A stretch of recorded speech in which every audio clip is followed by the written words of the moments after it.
मोहतरम नाजरीन, ये जैसे ही हम एजिंग प्रोसेस में जाते हैं, हमारे पांचों हवास, 5 सेंसेस और हमारे अज़ा क्यों वीकनेस महसूस करने लगते हैं? क्यों इनमें आंखों में धुंधलापन, कानों की हेयरिंग ख़राब, बाल उड़ गए और टच महसूस नहीं हो रहा, सुन रहते हैं, उंगलियां सुन रहती हैं, टांगों में वो स्ट्रेंथ नहीं रहती और पाँव की उंगलियों में कुछ सूरत में सुन होने लगती हैं। ये क्यों होता है? अगर सिर्फ चंद minutes, just bear with me, I will just give you the reasons and then of course how the problem can be solved, how you can minimize the problem. और जो एजिंग प्रोसेस के इफेक्ट्स आने हैं हमारे पांचों हवास पे, उनको कैसे हम मिनिमाइज कर सकते हैं। Just stay with me for few minutes. मोहतरम नाजरीन, हमारे नर्वस सिस्टम के, as you know, there are 3 parts on, as you can see on the chart. हमारा दिमाग हेड है बॉडी का, पूरी बॉस है पूरी बॉडी का, और जो ये दिमाग महसूस करेगा वो दिल समेत पूरी बॉडी महसूस करेगी। सेकंड पार्ट, जो इम्पोर्टेंट पार्ट है, which is assistant, acts as assistant to the brain, that is our spinal cord. और ये स्पाइनल कॉर्ड जो है, ये अल्लाह ताला का एक बहुत ही एक अजूबा है। न्यूरॉन्स इसमें लगातार दिमाग से पैगामात लेके इलेक्ट्रिक करंट की सूरत में हरकत करते रहते हैं, और जितने ऑर्डर्स, अहकामात दिमाग देता है वो पूरी बॉडी में यहाँ से मुंतकिल होते हैं। इवन जो आप आँखों से मुझे इस वक्त देख रहे हैं, ये अक्स भी हमारे ये C1 C2 में गया और यहाँ से न्यूरॉन्स के रास्ते दिमाग में गया। हमारे हाथ ने ये ऐसे किया, टच महसूस किया, तो ये भी यहाँ से गया। और अगर लेग्स में कोई पैगाम जाना है, पाँव उठाने का, भागने का, दौड़ने का, मूव करने का, तो वो भी यहाँ से गया। और इससे ये 24 vertebrae, movable vertebrae beside the fix vertebrae में मुश्तमिल है। और हर 2 वर्टेब्रास के दरमियान में अल्लाह ताला ने डिस्क अता कर रखी है। Disc in the shape of जो एक्सेस शॉक एब्जॉर्बर। आप ऐसे करें, ऐसे करें, ऐसे करें, ऐसे करें, जैसे मर्जी करें, अल्लाह ताला ने हर 2 between every 2 vertebras there is a disc in between. और जहाँ ये डिस्कें हैं वहीं से ये स्पाइनल नर्व्स निकलती हैं। ये स्पाइनल नर्व्स पूरी बॉडी में, the third part of the nervous system, जो पूरी बॉडी में जाती हैं और अहकामात दिमाग के लिए जाती हैं, वाइस विज़ा। बॉडी से जो पैगामात होते हैं महसूसात के, पांचों हिस्सों के, वो दिमाग तक मुंतकिल करते हैं through spinal cord and neurons. अब प्रॉब्लम उस वक्त आना शुरू हो जाता है जब इनमें कुछ में वीकनेस आना शुरू हो जाती है। वीकनेस कैसे आना शुरू हो जाती है? हमारा ढांचा, जो स्ट्रक्चर है, ये स्पाइनल कॉर्ड अलहदा कोई इसका फार्मूला नहीं है, ये स्ट्रक्चर वैसे ही बना हुआ है जैसे हड्डियों का ढांचे पे हम खड़े हैं, दिमाग भी और हमारी टांगे भी। ये रोज़ाना खुराक से कुछ चीज़ें चाहते हैं, और वो चीज़ें हैं calcium, magnesium, phosphorus, silicon, copper, fluoride with vitamin D. Vitamin D of course our skin produces in response to the sun rays. और सन रेज चूँकि पाकिस्तान में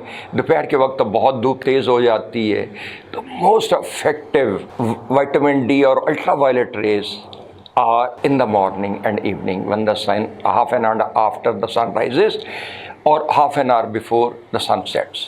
अब उनमें जब हमारी स्किन प्रोड्यूस करती है तो कुछ चीज़ें डिपेंडेंट है ऑन एब्जॉर्प्शन। जो बाकी हड्डियों का जुज़ है, लेट्स से सबसे बड़ा जुज़ कैल्शियम, वो भी डिपेंडेंट है इस पे। अब जब इसमें इन चीज़ों में कमी शुरू होती है तो प्रॉब्लम तब शुरू होता है जब डीजेनरेटिव चेंजेस बॉडी में आने लगती है। पहले ये कर्व की सूरत में जो 3 कर्व्स बने हुए आप चार्ट पे देख रहे हैं, स्ट्रेट होना शुरू होती है फेज़ 1 में, फिर फेज़ 2 में ये फासले बढ़ने सुखड़ने लगते हैं, और थर्ड फेज़ में जाके बहुत ही वीक हड्डियाँ हो जाती हैं। सेकेंड प्रॉब्लम उस वक्त शुरू होता है जब 30, 40 और 50 के अशरे में ये जो हमारे हार्मोन्स हैं वो कम बनने लगते हैं।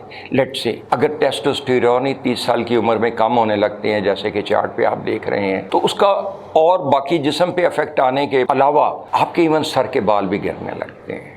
आपने देखा होगा अक्सर लोग इस उम्र में ज़रा अपने बाल उनके कमी में आने लगती है। इसी तरह बाकी हार्मोन्स, अगर थायराइड ग्लैंड, सारी चीज़ें, ये ग्लैंड जितने हमारी बॉडी में, अगर इनमें वीकनेस आ जाए तो हार्मोन्स अफेक्ट होना शुरू हो जाते हैं, जिससे बॉडी ऑर्गन्स अफेक्ट होने लगते हैं। अब थर्ड प्रॉब्लम उस वक्त आने लगता है जब आर्टेरोस्क्लेरोसिस और एथेरोस्क्लेरोसिस की वजह से हमारी नर्व्स के अंदर सोजश आने लगती है।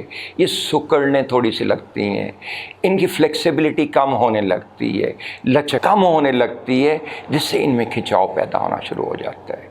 नाउ जस्ट कंबाइन, अगर हमारी बोन्स में भी वीकनेस हो और अगर इन नर्व्स की भी स्ट्रेस बढ़ जाए तो क्या ये डिस्कें अपनी जगह पे रुक पाएंगी? नहीं ना, क्योंकि बोन्स भी वीक हो चुकी हैं, उनकी होल्डिंग पावर कम हो चुकी है। तो उससे फिर ये डिस्कें जो दरमियान में है ये बल्ज होने लगती हैं। जब बल्ज होंगी, लेट्स से अगर मैं यहाँ से C6 से ही शुरू कर दूं तो जो गर्दन, कंधों, बाजुओं में ये आप चार्ट पे देख रहे हैं कि ये सारी मूवमेंट जो दिमाग ने कंट्रोल करनी है वो वीक होना शुरू हो जाती है।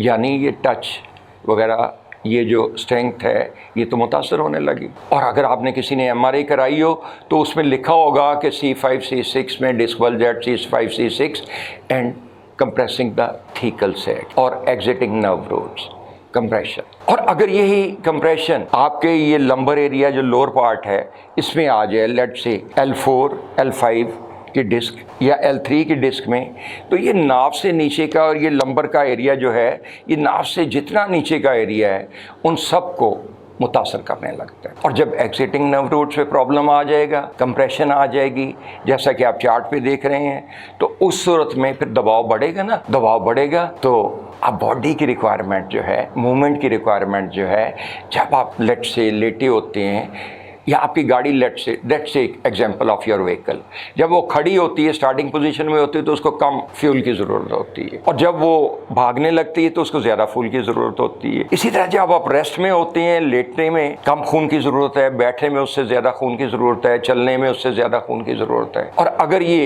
एग्जिटिंग नर्व रूट्स पे प्रेशर है, जैसे कि आपकी MRI में आया होगा, जो प्रॉब्लम से सफ़र कर रहे हैं, तो उनमें प्रॉब्लम फिर आना शुरू हो जाता है कि लोअर एरिया मुतासर होने लगता है। जैसे कि L3 पे आप देख रहे हैं कि घुटने भी इवन मुतासर होने लगे, L4 से कमर मुतासर होने लगी, L5 से ये हमारा जो पूरी टांगें हैं ये मुतासर होने लगती हैं।